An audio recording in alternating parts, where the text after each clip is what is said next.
Aktifkan di My Telkomsel. Aku gagal. Katanya keju leleh, tapi ini nggak leleh-leleh. Makanya cheesy corn dog-nya pakai Kraft Quick Melt, pasti leleh. Teksturnya pas, anti encer, anti gagal. Yang lain cuma ngaku-ngaku leleh.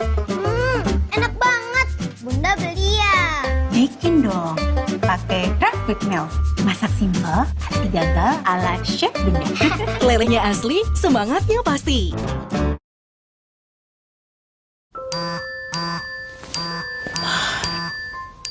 Baru bangun kerjaan udah numpuk. Aqua dulu. Mas kawin seperangkat alat sholat dibayar tunai. Paham? Silakan. Gak usah gugup, Aqua dulu. Datang dari sumber alam yang terlindungi, murninya air mineral Aqua, berikan air minum berkualitas. Apapun aktivitasmu, Aqua dulu. Beda kegiatan, beda masalah, beda counterpain-nya. Hangatnya counterpain cream untuk redakan nyeri otot. Sensasi counterpain cool untuk pendinginan saat olahraga. Paket counterpain duo, beda manfaat, harga tetap bersahabat. Paket counterpain duo, beda manfaat, harga tetap bersahabat. Paket counterpain duo, beda manfaat, harga tetap bersahabat. Olahraga berat gini, gak takut keringat di baju. Gue juga nggak khawatir keringat di baju. Karena kita pakai Soklin Pewangi Active Sport baru. Teknologi anti gerahnya jaga sirkulasi udara di serat kain. Cepat menyerap keringat, baju jadi tetap kering. Anti odor dengan antibacterial beads, lindungi baju dari bau tidak sedap. Pakai yang bikin adem. Baju tetap segar. Soklin Pewangi Active Sport. Bebas bau, keringat di baju, no way. Wingscare. Luar hitam baru, enggak kemanisan, mantap.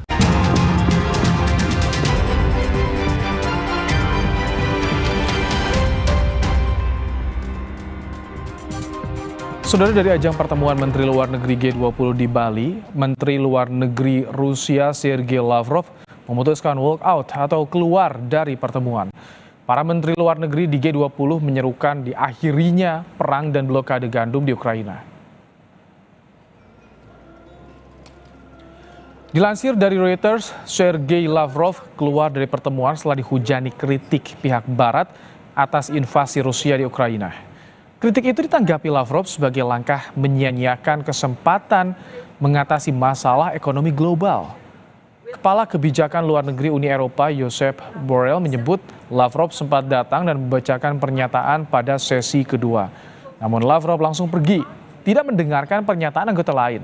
Sementara Menlu Rusia menyebut justru Amerika Serikat yang mengabaikan upaya dialog damai terkait perang di Ukraina.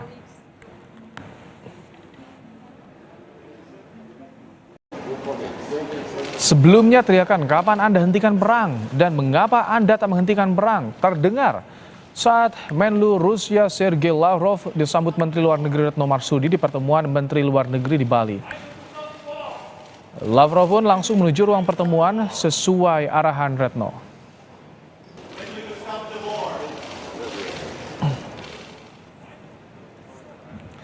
Sementara Menteri Luar Negeri Retno Marsudi mengapresiasi seluruh anggota G20 hadir dalam pertemuan Menteri Luar Negeri G20 di Bali.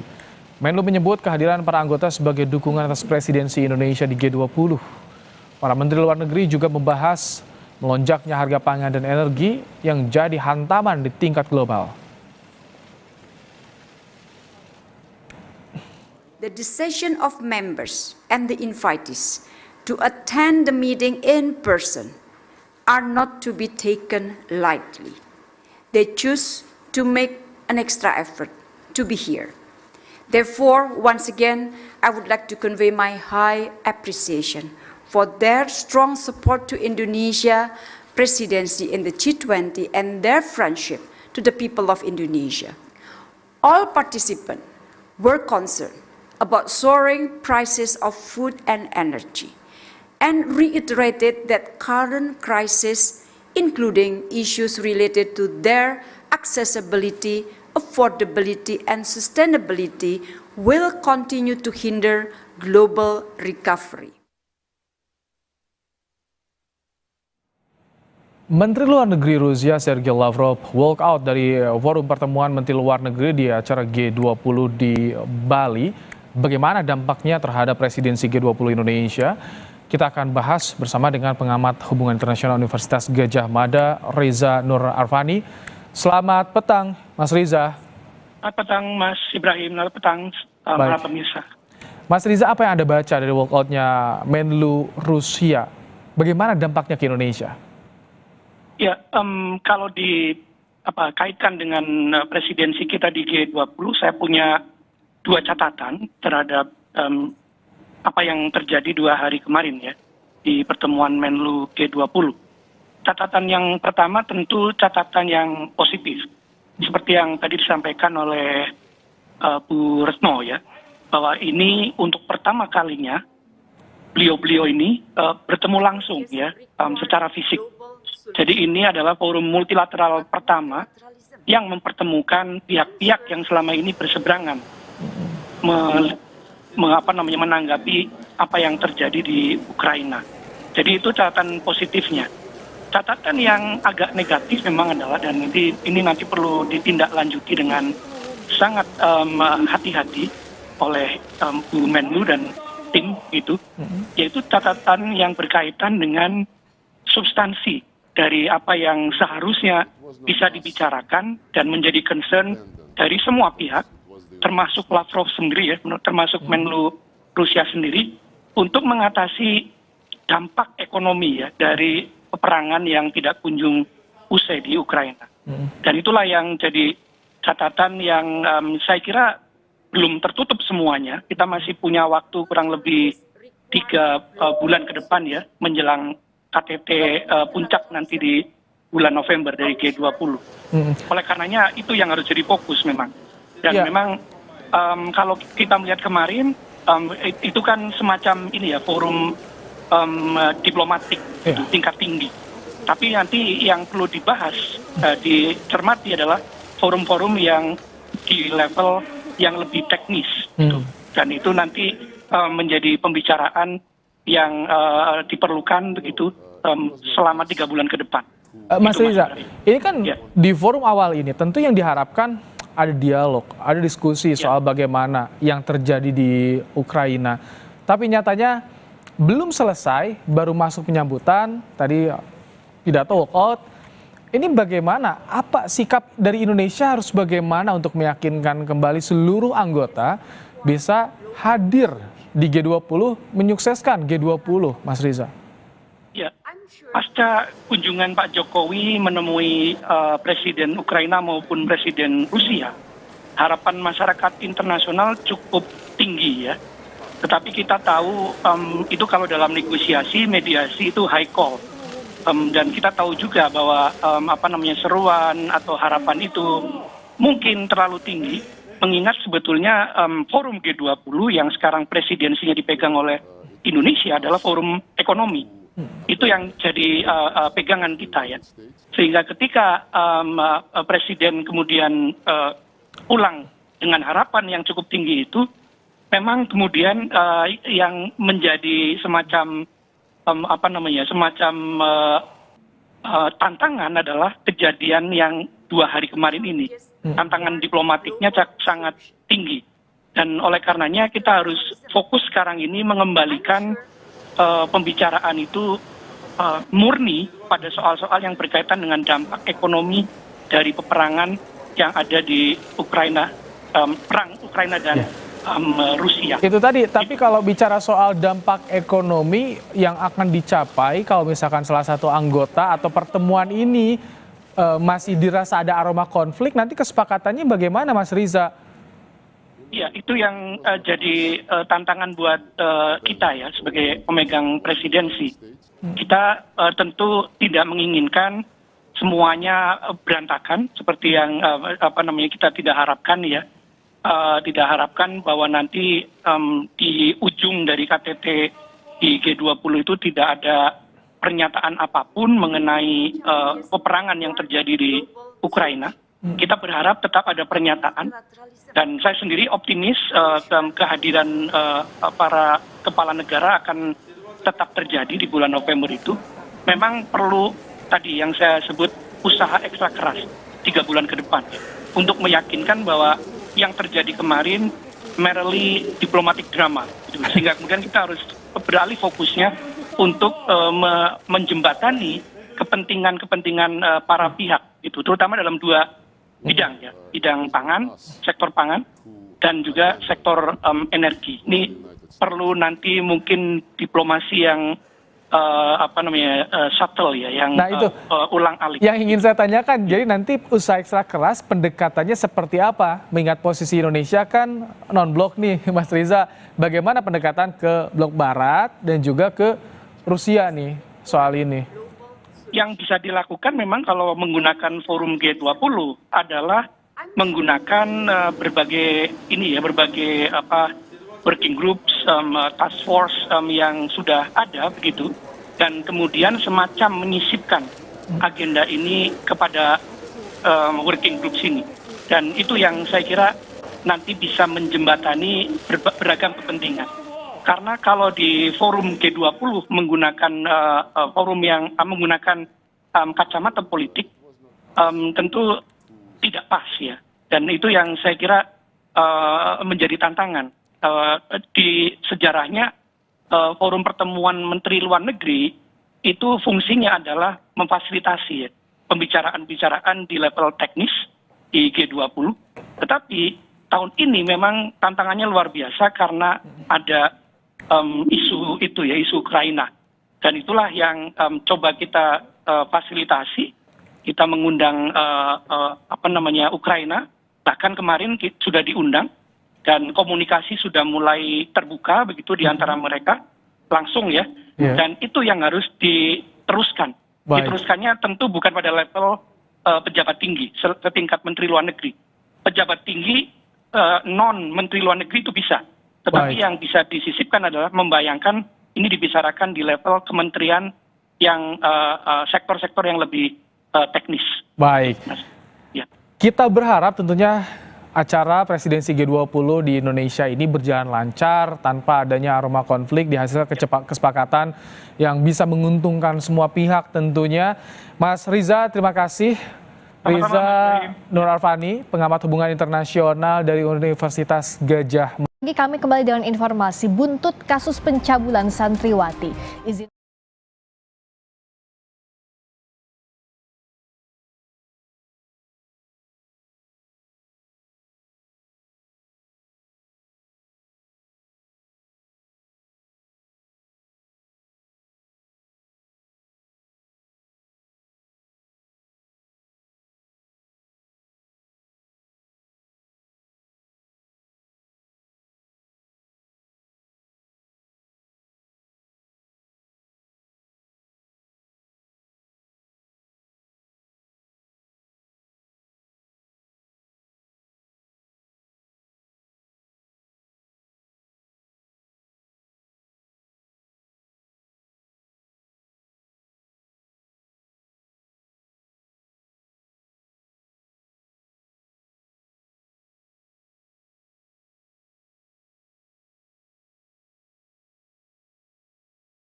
Saudara, dari ajang pertemuan Menteri Luar Negeri G20 di Bali, Menteri Luar Negeri Rusia Sergei Lavrov memutuskan walk out atau keluar dari pertemuan. Para menteri luar negeri di G20 menyerukan diakhirinya perang dan blokade gandum di Ukraina. Dilansir dari Reuters, Sergei Lavrov keluar dari pertemuan setelah dihujani kritik pihak Barat atas invasi Rusia di Ukraina. Kritik itu ditanggapi Lavrov sebagai langkah menyia-nyiakan kesempatan mengatasi masalah ekonomi global. Kepala Kebijakan Luar Negeri Uni Eropa Josep Borrell menyebut Lavrov sempat datang dan membacakan pernyataan pada sesi kedua. Namun Lavrov langsung pergi, tidak mendengarkan pernyataan anggota lain. Sementara, Menlu Rusia menyebut justru Amerika Serikat yang mengabaikan upaya dialog damai terkait perang di Ukraina.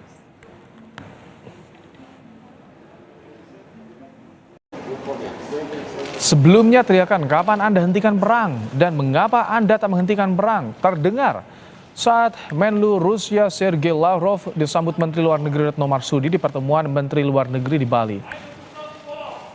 Lavrov pun langsung menuju ruang pertemuan sesuai arahan Retno.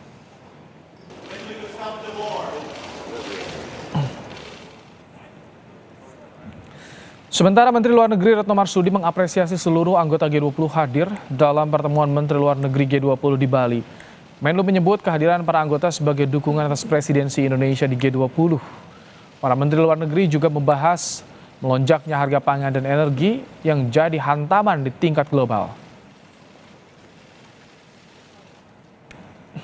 The decision of members and the invitees to attend the meeting in person are not to be taken lightly. They choose to make an extra effort to be here.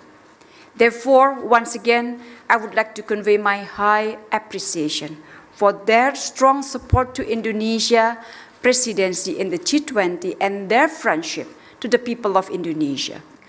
All participants were concerned about soaring prices of food and energy, and reiterated that current crisis, including issues related to their accessibility, affordability, and sustainability, will continue to hinder global recovery.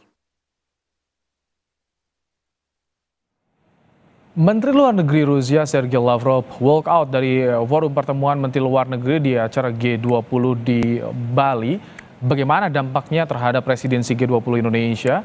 Kita akan bahas bersama dengan pengamat hubungan internasional Universitas Gadjah Mada, Reza Nur Arfani. Selamat petang, Mas Reza. Selamat petang, Mas Ibrahim. Selamat petang, para pemirsa. Mas Reza, apa yang Anda baca dari walkoutnya Menlu Rusia? Bagaimana dampaknya ke Indonesia? Ya, kalau kaitkan dengan presidensi kita di G20, saya punya dua catatan terhadap apa yang terjadi 2 hari kemarin ya di pertemuan Menlu G20. Catatan yang pertama tentu catatan yang positif.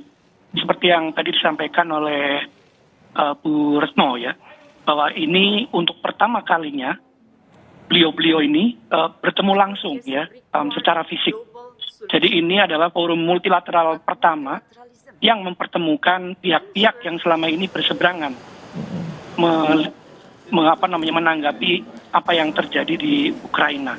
Jadi itu catatan positifnya. Catatan yang agak negatif memang adalah, dan ini nanti perlu ditindaklanjuti dengan sangat hati-hati oleh Bu Menlu dan tim itu, yaitu catatan yang berkaitan dengan substansi dari apa yang seharusnya bisa dibicarakan dan menjadi concern dari semua pihak, termasuk Lavrov sendiri ya, termasuk Menlu Rusia sendiri, untuk mengatasi dampak ekonomi ya dari peperangan yang tidak kunjung usai di Ukraina. Dan itulah yang jadi catatan yang saya kira belum tertutup semuanya. Kita masih punya waktu kurang lebih 3 bulan ke depan ya, menjelang KTT puncak nanti di bulan November dari G20. Oleh karenanya itu yang harus jadi fokus memang. Dan memang kalau kita melihat kemarin, itu kan semacam ini ya, forum diplomatik tingkat tinggi. Tapi nanti yang perlu dibahas, dicermati adalah forum-forum yang di level yang lebih teknis. Gitu. Dan itu nanti menjadi pembicaraan yang diperlukan begitu selama 3 bulan ke depan. Mas Riza, ini kan di forum awal ini tentu yang diharapkan ada dialog, ada diskusi soal bagaimana yang terjadi di Ukraina. Tapi nyatanya belum selesai, baru masuk penyambutan, tadi pidato walkout.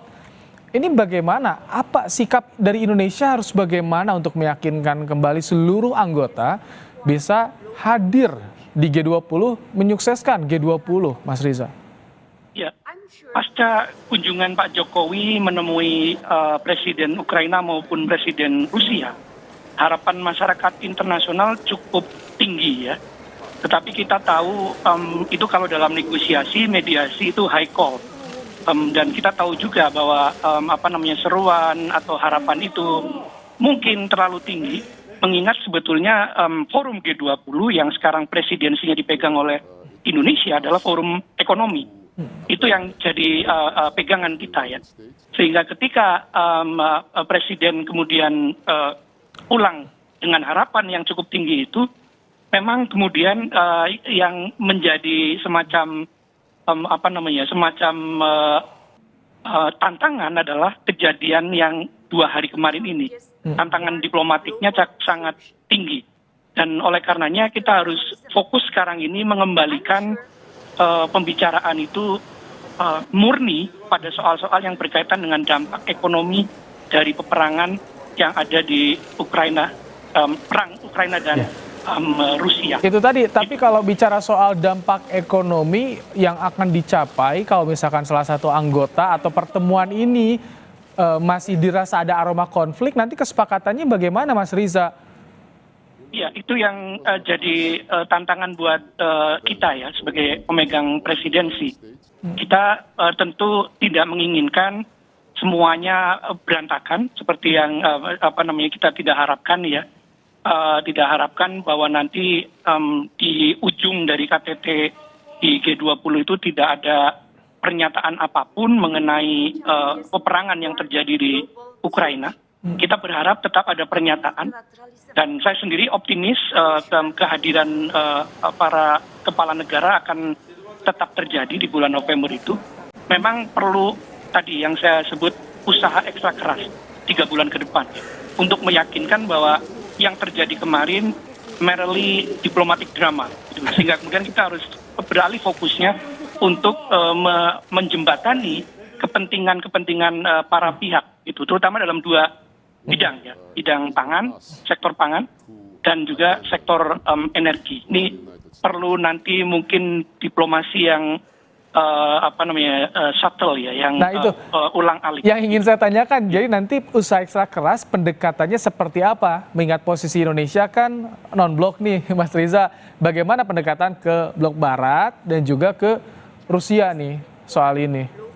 Yang bisa dilakukan memang kalau menggunakan forum G20 adalah menggunakan berbagai working groups, task force yang sudah ada begitu, dan kemudian semacam menyisipkan agenda ini kepada working groups ini, dan itu yang saya kira nanti bisa menjembatani beragam kepentingan. Karena kalau di forum G20 menggunakan forum yang menggunakan kacamata politik, tentu tidak pas ya, dan itu yang saya kira menjadi tantangan. Di sejarahnya forum pertemuan Menteri Luar Negeri itu fungsinya adalah memfasilitasi pembicaraan-pembicaraan di level teknis di G20. Tetapi tahun ini memang tantangannya luar biasa karena ada isu Ukraina, dan itulah yang coba kita fasilitasi. Kita mengundang Ukraina, bahkan kemarin sudah diundang. Dan komunikasi sudah mulai terbuka begitu di antara mereka langsung ya. Dan itu yang harus diteruskan. Diteruskannya tentu bukan pada level pejabat tinggi setingkat Menteri Luar Negeri. Pejabat tinggi non Menteri Luar Negeri itu bisa. Tetapi yang bisa disisipkan adalah membayangkan ini dibicarakan di level kementerian yang sektor-sektor yang lebih teknis. Baik.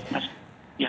Kita berharap tentunya Acara presidensi G20 di Indonesia ini berjalan lancar tanpa adanya aroma konflik, dihasilkan kesepakatan yang bisa menguntungkan semua pihak tentunya. Mas Riza, terima kasih.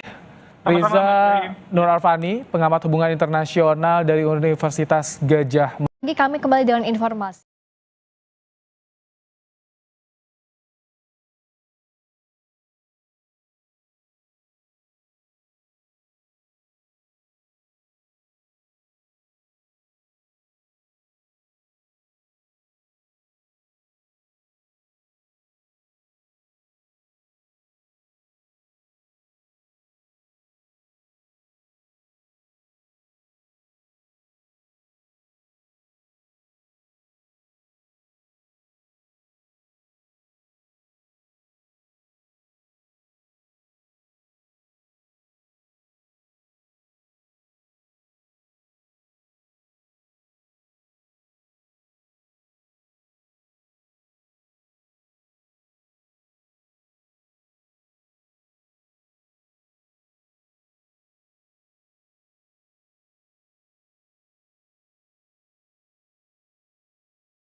Masih di Kompas Petang, saudara, hari ini jemaah haji di Arab Saudi sudah bergerak menuju Mina untuk melaksanakan prosesi lempar jumroh. 90.000 lebih jemaah haji Indonesia sudah berada di Mina setelah mabit atau bermalam di Musdalifah dan mengambil batu kerikil. Jemaah dibagi menjadi 2 gelombang untuk ke Jamarot melempar jumroh Aqobah.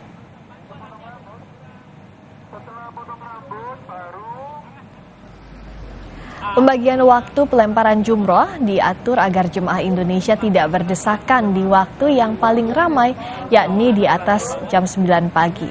PPIH Satgas Mina pun berjaga baik di sejumlah titik rawan jemaah kelelahan maupun terpisah dari rombongan. Selamat, semoga menjadi Indonesia maju.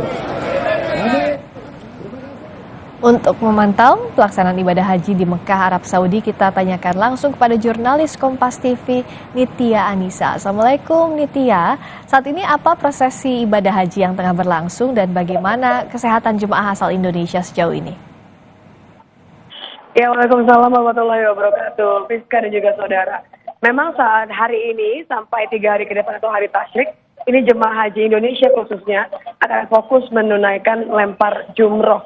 Walaupun sebagian dari jemaah haji negara lain ada juga yang memang sudah menunaikan tawaf ifadah kembali ke Mekah setelah melempar jumroh Aqobah. Mereka menunaikan tawaf ifadah atau kembali ke Mekah gitu ya, ke Masjidil Haram. Tapi kalau untuk jemaah haji Indonesia, khususnya untuk yang kuota reguler, ini semua sudah dijadwalkan oleh panitia penyelenggara haji Indonesia untuk fokus saja terlebih dahulu berada di Mina. Jadi 92.668 jemaah haji Indonesia konsentrasinya saat ini berada di Mina. Ada 44 maktab, namun hanya 43 maktab yang digunakan oleh jemaah haji Indonesia di Mina, yang kemudian digunakan bagi jemaah untuk beristirahat. Yang disebutkan tadi bahwa ada 2 gelombang, jamnya dibagi 2. Jadi kalau sekarang ini kan sudah pukul hampir waktunya asar ya. Ini jemaah haji Indonesia tidak ada yang melempar jumroh. Jadi tadi gelombang pertama pagi tadi, jam 7 sampai jam 9, kemudian nanti akan selepas maghrib akan kemudian berjalan lagi. Biasanya kalau jemaah haji perempuan ini diutamakan untuk melempar jumroh di pagi hari demi keamanan dan juga kenyamanan. Karena Anda bisa bayangkan, Friska, jaraknya dari maktab menuju ke Jamarat atau tempat melempar jumroh ini cukup jauh, sekitar 2,5 kilometer. Jadi kalau bolak-balik dari maktab menuju ke Jamarat, setelah kemudian melempar jumroh dan kembali lagi ke maktab, ini bisa 5 kilometer berjalan kaki. Untuk itu kalau Anda tanyakan soal bagaimana kesehatan, pastinya di tengah ujian fisik yang luar biasa ini, jemaah juga masih harus menghadapi rawan sengatan panas. Walaupun hari ini cuacanya cukup bersahabat, jika dibandingkan dengan sebelum-sebelumnya, saya bisa katakan hanya 39 derajat Celcius. Jadi cukup nyaman untuk kemudian berjalan kaki. Tapi kita tentu harus masih waspada karena informasi terakhir yang saya dapatkan ini 30 jemaah haji Indonesia meninggal dunia hingga saat ini, hingga hari ini. Dan sebagian besar karena memang dipicu penyakit bawaannya karena sengatan panas dan dehidrasi. Rizka. Semoga Anda juga tetap menjaga kesehatan Nitya sampai akhir, dan jujur kami tentu terharu sudah tunai rukun hajinya Nitya ya, dengan wukuf kemarin, sisa rangkaian ibadah hajinya juga semoga dilancarkan selalu. Terima kasih Nitya Anissa langsung dari Mekah, Arab Saudi. Berikutnya saudara, kami kembali dengan sorotan berikutnya. Seekor sapi yang hendak disembelih terlepas dari ikatan saat diturunkan dari kendaraan. Sapi kabur masuk ke Pasar Argosari Gunung Kidul, Yogyakarta. Sapi mlebu pasar.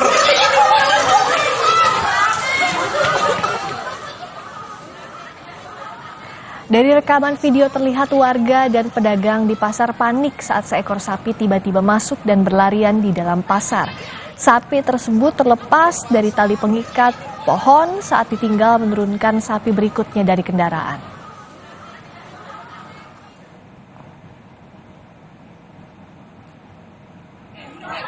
Setelah keluar dari pasar, warga ramai-ramai mengikat sapi untuk membuatnya tenang. Dibutuhkan lebih dari 5 orang untuk menjinakkan sapi yang kabur itu.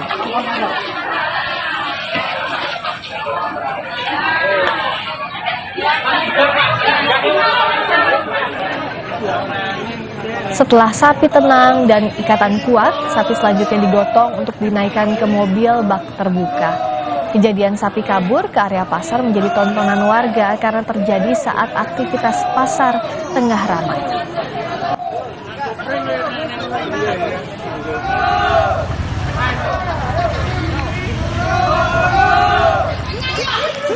Sapi mlebu pasar.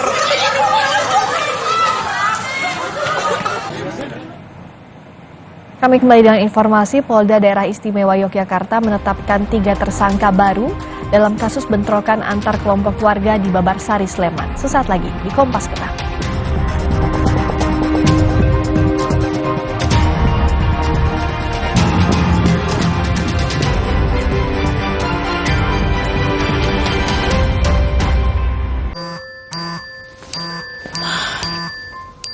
Baru bangun kerjaan udah numpuk. Aqua dulu. Sekali seperangkat alat sholat dibayar tunai. Paham? Silakan. Gak usah gugup, Aqua dulu.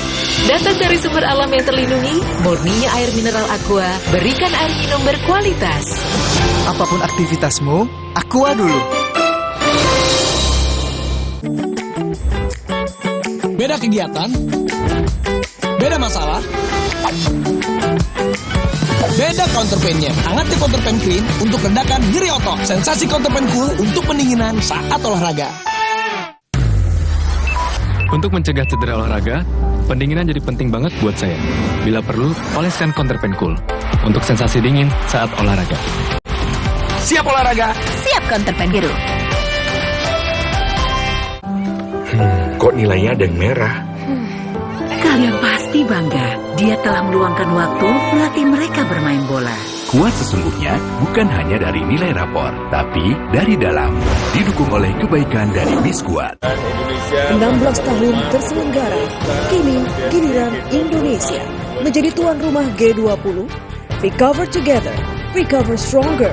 Harian Kompas, kompas.id, hadir dan berkontribusi dalam G20 sebagai media kredibel dan terpercaya akan menjadi jembatan komunikasi bersama Kompas, berkontribusi di G20, membawa inspirasi dan aspirasi Indonesia ke panggung dunia. Kok nilainya ada yang merah? Kalian pasti bangga, dia telah meluangkan waktu melatih mereka bermain bola. Kuat sesungguhnya bukan hanya dari nilai rapor, tapi dari dalam. Didukung oleh kebaikan dari Biskuat. Beda kegiatan, beda masalah, beda counterpainnya. Hangatnya counterpain clean untuk redakan nyeri otot. Sensasi counterpain cool untuk pendinginan saat olahraga. Paket counterpain duo, beda manfaat, harga tetap bersahabat. Paket counterpain duo, beda manfaat, harga tetap bersahabat. Paket counterpain duo, beda manfaat, harga tetap bersahabat. Bosen nih. Diputar, dijilat, dan dicelupin.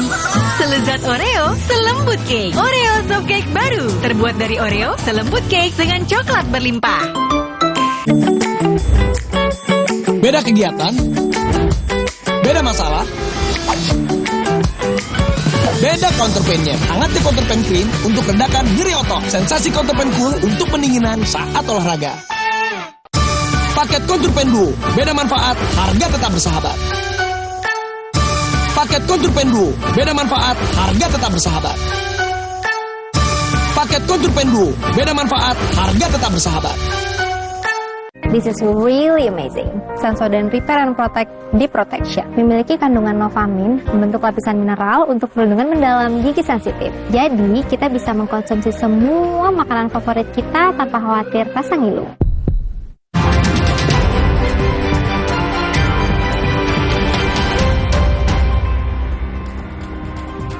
Kembali di Kompas Petang, saudara. Gagal menyalip bus Transjakarta, wanita pengendara sepeda motor terjatuh dan meninggal dunia. Semua komunitas penjualan sejabodetabek, ini ada laka nih di depan MRT Lebak Bulus, ini yang arah ke Ciputat. Korban bernama Nur Aisyah Maulida tewas terlindas truk saat korban terjatuh di jalan ketika gagal menyalip bus Transjakarta. Korban mengalami luka parah di bagian kepala. Kejadian terjadi di Jalan Lebak Bulus Raya, Pondok Pinang, Jakarta Selatan pada Sabtu petang.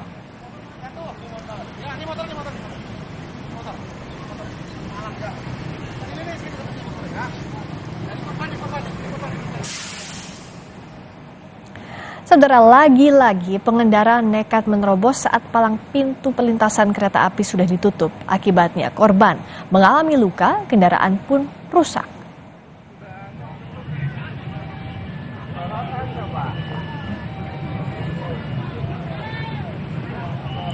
Dua kendaraan minibus dan sepeda motor tertabrak kereta api barang di perlintasan kereta api Cikampek, Karawang, Jawa Barat. Tabrakan terjadi saat minibus menerobos palang pintu yang sudah tertutup dan di saat bersamaan kereta api melintas.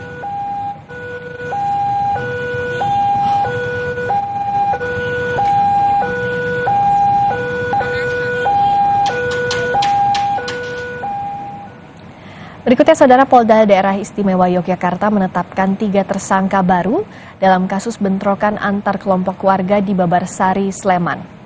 Para tersangka ini berasal dari 2 kelompok berbeda yang melakukan perusakan dan penganiayaan di 2 lokasi. Dengan adanya 3 tersangka baru, total 5 orang kini menjadi tersangka dalam kasus bentrokan di Sleman. 4 orang sudah ditahan, sedangkan 1 orang tersangka masih diburu polisi.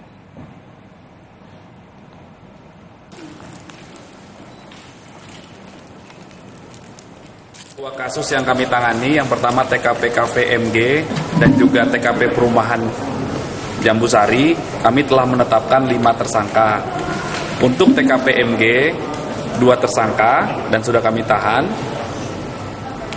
Untuk TKP Jambusari, 3 tersangka, 2 tersangka kami tahan, yang 1 masih kami lakukan pengejaran dan pencarian. Sesaat lagi kami kembali dengan informasi. Atlet nasional Federasi Panjat Tebing Indonesia, Kiromal Katibin, berhasil memecahkan rekor sebagai atlet panjat tebing tercepat dunia. Sesaat lagi di Kompas Petang.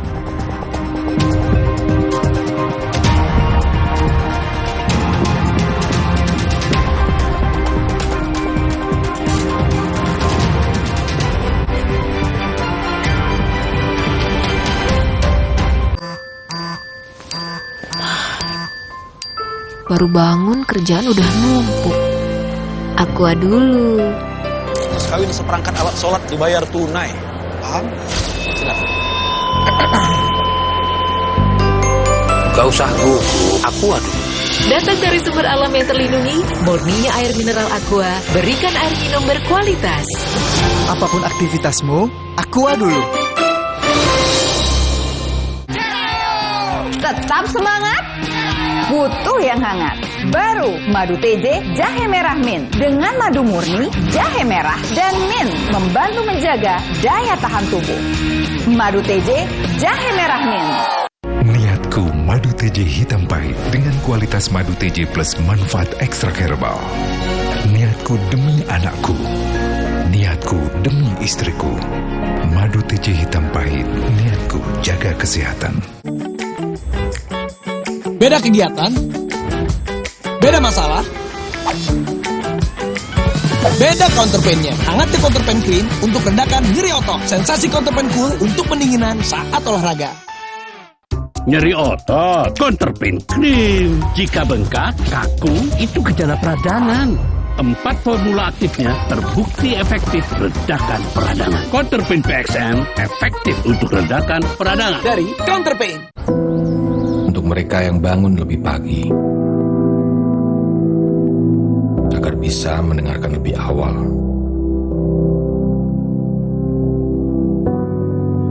Untuk mendengar lebih banyak hal. Untuk memahaminya dan memperjuangkannya.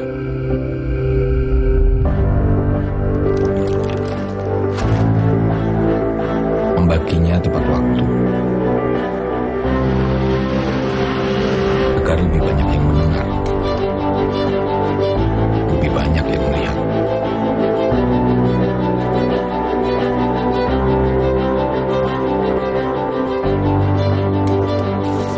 Dari generasi ke generasi,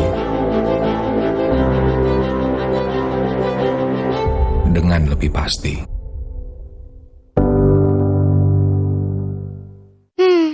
Bosen nih. Diputar, dijilat, dan dicelupin. Selezat Oreo, selembut cake. Oreo Soft Cake baru. Terbuat dari Oreo, selembut cake dengan coklat berlimpah.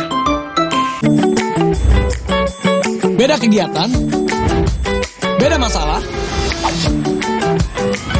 beda counterpainnya. Hangat counterpain cream untuk redakan nyeri otot. Sensasi counterpain cool untuk pendinginan saat olahraga. Paket counterpain duo, beda manfaat, harga tetap bersahabat. Paket counterpain duo, beda manfaat, harga tetap bersahabat. Paket counterpain duo, beda manfaat, harga tetap bersahabat. Aku mawar, seketika juga butuh skincare yang bikin kulit cerah dan glowing seketika. Paling update dari Mustika Ratu, Brightening Bengkoang Series tampil lebih fresh. Mustika Ratu Brightening Bengkoang Series, seketika jadi amazing. Aku mawar, seketika juga butuh skincare yang bikin kulit cerah dan glowing seketika. Paling update dari Mustika Ratu, Brightening Bengkoang Series tampil lebih fresh. Mustika Ratu Brightening Bengkoang Series, seketika jadi amazing.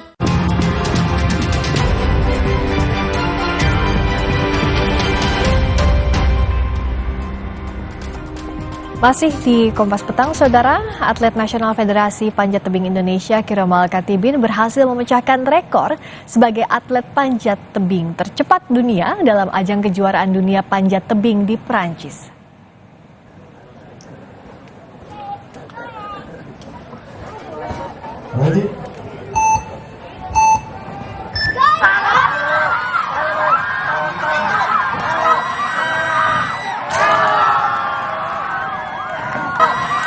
Atlet nasional Kiromal Katibin pecahkan rekor dunia di babak kualifikasi dengan catatan waktu 5,09 detik. Total sudah 4 kali atlet asal Batang, Jawa Tengah ini memecahkan rekor dunia panjat tebing. Ketua Umum FPTI Yeni Wahid yang juga menyaksikan pertandingan meluapkan kebanggaannya atas raihan Kiromal mengharumkan nama Indonesia.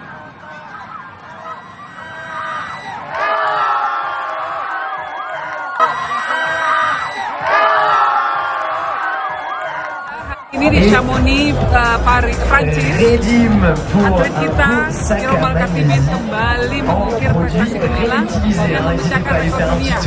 Rekor yang dipegangnya sendiri hari ini kembali dipecahkannya. Jadi kami tentunya sebagai delegasi Indonesia sangat bangga.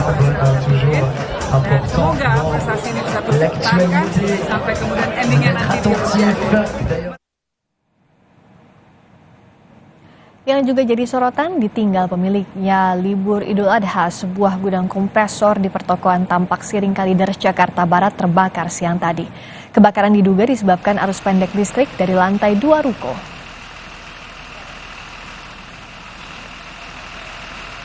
Kepulan asap tebal membubung keluar dari lantai 2 ruko yang dijadikan gudang penyimpanan kompresor di area pertokoan Tampak Siring Kalideres, Jakarta Barat. 12 unit mobil pemadam kebakaran dikerahkan untuk memadamkan api. Musibah ini terjadi saat kondisi gudang dalam keadaan kosong karena seluruh karyawan tengah berlibur Idul Adha.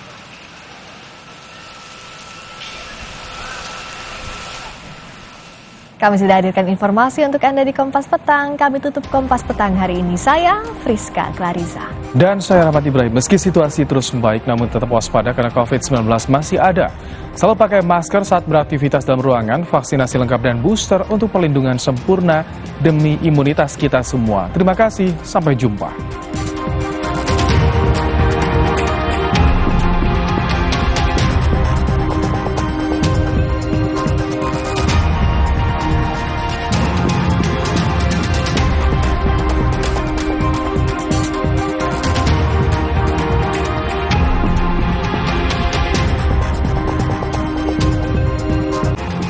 Terima kasih Anda telah menyaksikan Kompas Petang. Didukung oleh Luwak Hitam Baru. Enggak mansan, mantap.